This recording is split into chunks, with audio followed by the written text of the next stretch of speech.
గడ్డం రాజు ఉరేసుకొని ఆత్మహత్య చేసుకున్నారు.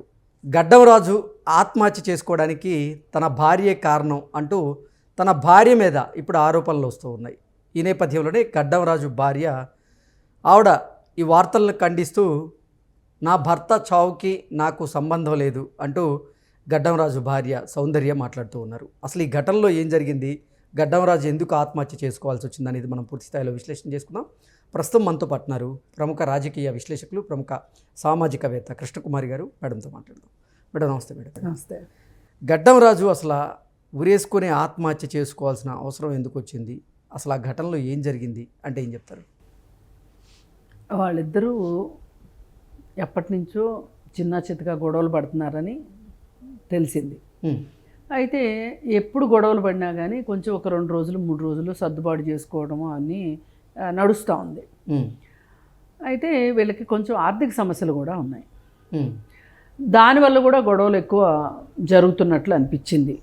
జనరల్గా కుటుంబాల్లో భార్యాభర్తల మధ్య గొడవలకి ఆర్థిక కారణాలు ఒక కారణము, ఈగో ఇష్యూసు, అలాగే థర్డ్ పర్సన్స్ ఇంటర్ఫియరెన్సు, అంటే అటువైపు అత్తమామలు కానీ ఇటువైపు తల్లిదండ్రులు కానీ అటువైపు తల్లిదండ్రులు కానీ ఇన్ఫ్లుయెన్సు, లేదు అనుకుంటే మానుకోలేని వ్యసనాలు.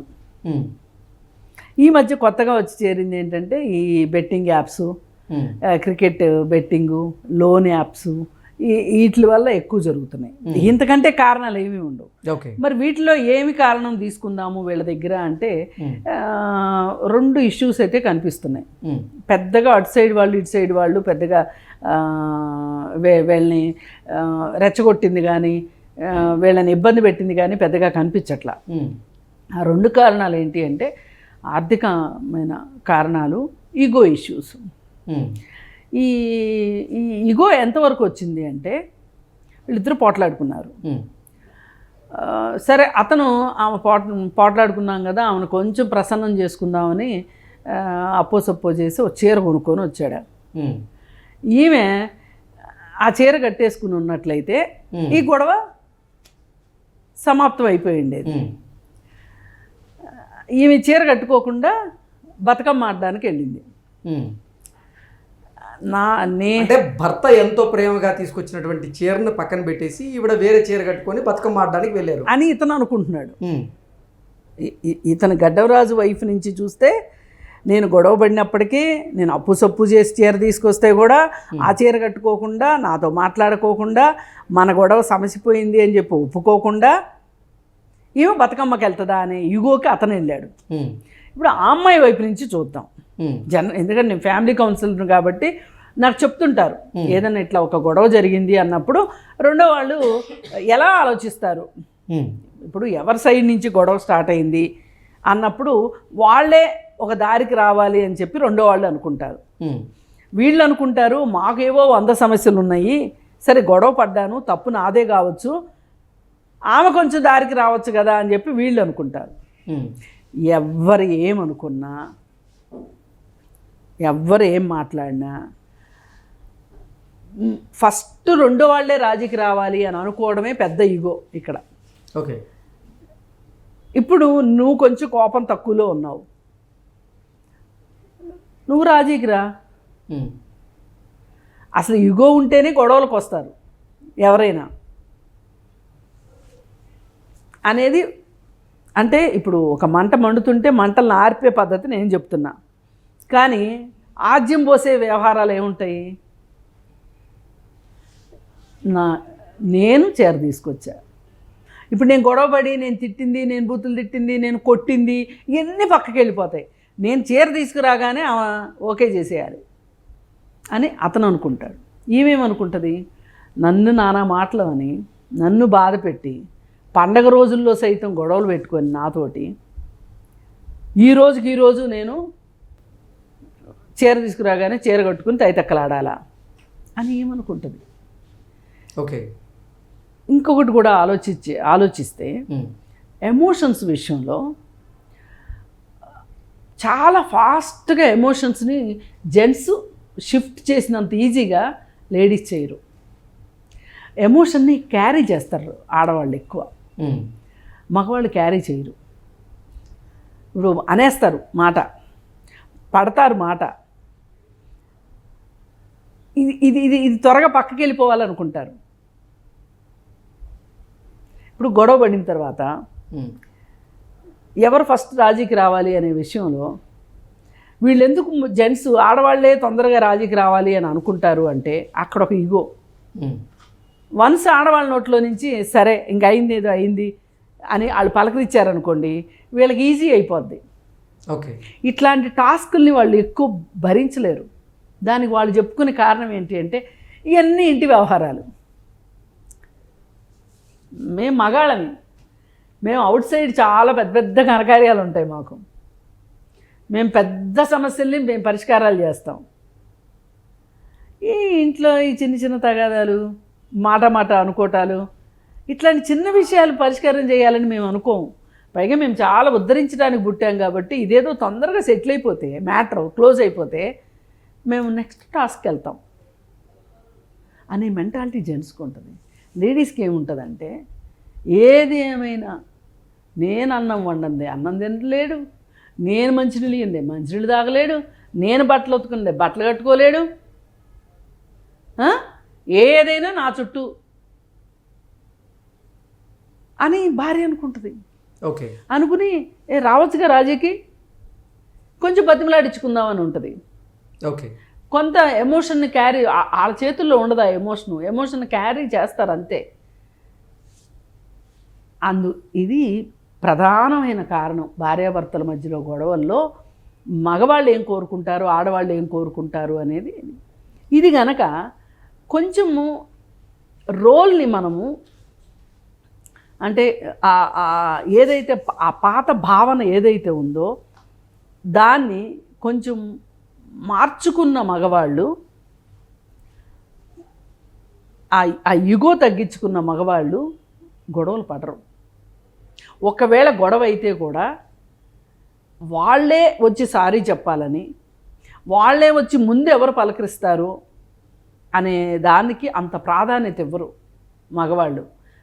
ఇవ్వాలి లెక్క అయితే ఇస్తే. ఈ చిన్న చిన్న గొడవల వల్ల, ఈ చిన్న చిన్న మనస్పర్ధల వల్ల, ఈగోకి పోవడం వల్ల ఇప్పుడు ఒక ప్రాణం పోయింది. అరే ప్రాణం పోద్దని ఎవరు అనుకుంటారు? ఇప్పుడు ఇప్పుడు నేను ఈ చీర కట్టుకొని వెళ్ళకపోతే, ఆయనకి తగాదా సమస్య పోయింది అని తెల్ల జెండా ఎగరేయకపోతే ఆయన ఆత్మహత్య చేసుకుంటాడేమోనని చెప్పి ఆవిడ అనుకుంటుందా? పైగా ఈ ఆత్మహత్య చేసుకునే ధోరణి ఉన్నవాళ్ళు ఈ పాటికి ఒక 100 సార్లు అని ఉంటారు. 100 సార్లు చేసుకోలేదు కాబట్టి, 99 సార్లు చేసుకోలేదు కాబట్టి 100వ సార్లు చేసుకుంటాడని ఎలా అనుకుంటుంది అమ్మాయి? ఇది విషయం. ఈ విషయంలో ఖచ్చితంగా నేను ఆ అమ్మాయిని సపోర్ట్ చేస్తానని కాదు, ఈ అబ్బాయిని ఎక్కువ తిడుతున్నానని కాదు. ఒక్కటి అర్థం కావాల్సింది ఏంటంటే, ఇద్దరు మనుషులు పోట్లాడుకున్న తర్వాత ఈ పోట్లాట ఒక ఆత్మహత్యకి దారి తీయడం అనేది చాలా హాస్యాస్పదం నా దృష్టిలో. ఓకే, ఇప్పుడు ఆమె లేదు అనుకుందాం, ఆమె ఏమన్నా పోలీస్ స్టేషన్కి వెళ్ళి అక్కడ నిన్నేమన్నా తల కిందకి కాళ్ళు పైకి పెట్టి నీ లాగులు ఎలుకలేసి నిన్నేమన్నా కొట్టారా పోలీస్ స్టేషన్లో? నీకేమైనా అవమానం జరిగిందా? ఏం జరిగినా మీ 4 గోడల మధ్యలో జరిగింది. ఆ మాత్రం దానికి చచ్చిపోవాలి అని అనుకోవటము ఎంతవరకు కరెక్ట్? అసలు ఇది కరెక్ట్ కాదు కదా. ఆమె 4 రోజులు మాట్లాడదు, ఓకే, ఆమె ఎమోషన్ తగ్గేదాకా ఆగాలని నువ్వు ఎందుకు అనుకోలేదు? అంటే ఇంత జ్ఞానమే ఉంటే ఇక్కడ దాకా ఎందుకు వస్తుంది ఎవరికైనా సరే, మగవాళ్ళకైనా ఆడవాళ్ళకైనా?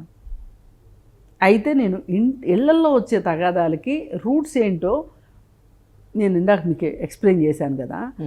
అలాగే ఇప్పుడు ఆవిడ కూడా ఖచ్చితంగా ఇదే అనుకుని ఉంటుంది. నేను బయటికి వెళ్ళి వచ్చేసరికి ఆమె ఆ ఎమోషన్ని కంట్రోల్ చేసుకోలేకే నలుగురిలోకి వెళ్తే నా ఎమోషన్ కంట్రోల్ అవుతుంది అని ఆలోచించిందేమో. కొంచెం నా మనసు కాస్త బాగుంటుందేమో, ఫ్రెష్గా అవుతానేమో, ఇంటికి వచ్చిన తర్వాత మాట్లాడుకోవచ్చు అనుకుని ఉండొచ్చు.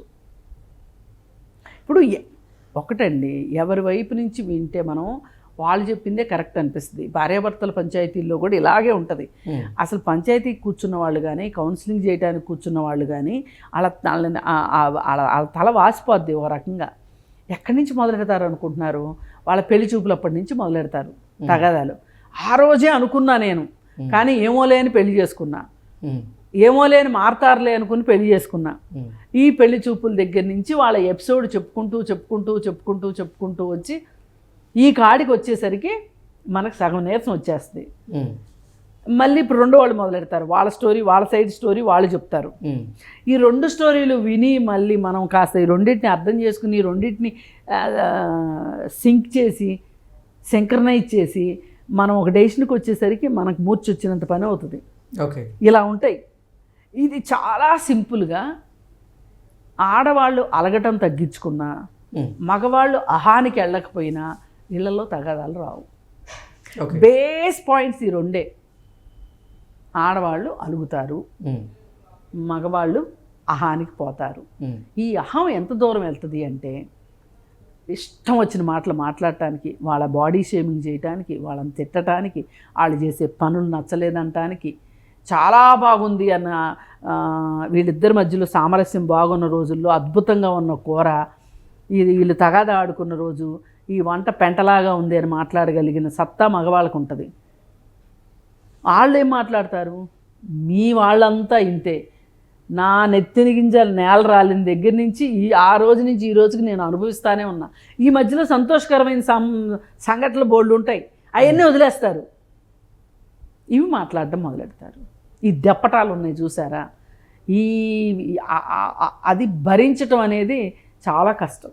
ఓకే, అందుకని ఈ గడ్డవరాజు ఆత్మహత్య చేసుకోవటానికి ఇలా ఇంకెవరూ చేసుకోకుండా ఉండాలని నేను కోరుకుంటున్నాను. దీనికి చాలా బాధపడుతూ ఒక్క మాట ఏంటి అంటే, ఏదైనా ఒక తగాద వచ్చినప్పుడు అది ఎంతకి తెగట్లేదు అన్నప్పుడు చాలామంది మగవాళ్ళకి నేను చెప్పే సలహా ఏంటంటే, అది అర్ధరాత్రి అవనివ్వండి, అపరాత్రి అవనివ్వండి, చొక్కా వేసేసుకుని బయటికి వెళ్ళిపోమని చెప్తా.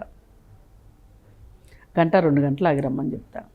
ఈలోపు వాళ్ళు కాస్త నడుస్తారు, బయట కాస్త గాలి పీల్చుకుంటారు, కొంచెం వాళ్ళ మైండ్ ఫ్రెష్ అవుతుంది. సరే జరిగింది ఏదో జరిగిపోయిందిలే, ఇంటికి వెళ్ళిన తర్వాత మాట్లాడదాము అని వాళ్ళకి ఆలోచన వస్తుంది. ఇంట్లో ఉన్నోళ్ళకి అయ్యో పాపం నేను గొడవ పడ్డాను, ఈ అర్ధరాత్రి బయటికి వెళ్ళాడు, అయ్యో అంటే ఇప్పటివరకు తిట్టుకున్నవన్నీ పోతాయి. వచ్చి ఇద్దరు మాట్లాడుకుంటారు, లేకపోతే కనీసం గొడవ పెద్దదవ్వకుండా ఉంటుంది. అందుకుని వెళ్ళమంట. ఎవరో ఒక ఆయన ఏమన్నాడంటే నన్ను, నేనే వెళ్ళాలా బయటికి అర్ధరాత్రి, చొక్కా వేసుకుని వెళ్ళమని చెప్తున్నారు, ఆడవాళ్ళని వెళ్ళమని చెప్పరేంటి, అన్నీ మాకే చెప్తారు మీరు అన్నాడు. అయ్యా నాయన, ఆడవాళ్ళు అర్ధరాత్రి బయటికి వెళ్ళే కాలం ఇది, కొంచెం ఆలోచించు. అసలు నీకు ఆడవాళ్ళు అర్ధరాత్రి బయటికి వెళ్తే అదొక ఇష్యూ, వెళ్ళమంటే అది ఇంకో ఇష్యూ. ఇప్పుడు నీకు అంత అర్థమైతే ఇన్ని గొడవలు ఎందుకు వస్తలే అని నేను నవ్వుతా తేల్చేశాను అనమాట. ఇట్లుంటాయి. అందుకని ఏది ఏమైనా ఆత్మహత్యల జోలికి వెళ్లకుండా, పైగా ఈ బ్లాక్మెయిలింగ్ మెంటాలిటీ లేకుండా ఉంటే, అంటే గొడవ జరిగినప్పుడు సంయమనం పాటించి సామరస్యపూర్వకంగా సమస్యను పరిష్కరించుకుంటే ఈ ప్రాణాలు పోయేటువంటి పరిస్థితి ఉండదు. ఇప్పుడు ఇది నానాపులి కదా అయింది. ఎన్నోసార్లు అతను చచ్చిపోతానని బెదిరించుంటాడు. ఓకే, ఈ అమ్మాయికి కూడా అది అలవాటు అయిపోయి ఉంటుంది. ఇక అందుకని చెప్పి ఎందుకు ఇంట్లో ఉన్న దగ్గర నుంచి గొడవలు అనే ఎళ్ళుంటుంది. ఏది ఏమైనా ఎన్నో కేసులు, ఇట్లాంటి కేసులు కూడా చూసిన దాని మీదట చెప్పదలుచుకుంది ఒకటి ఏంటంటే, ఇల్లు అన్నాక గొడవలు రాకుండా ఉండవు. బాగా ఆవేశాలు ఉన్నప్పుడు మాట్లాడుకుని ఎక్కువ తిట్టుకోవటం కన్నా, ఆవేశం ఉన్నప్పుడు కాస్త ఆగి ఆలోచించి మాట్లాడితే కనుక గొడవలు తగ్గుతాయి. ప్రాణాలు తీసుకోవడం మట్టుకు సమస్యకి పరిష్కారం కాదు. Okay madam, thank you.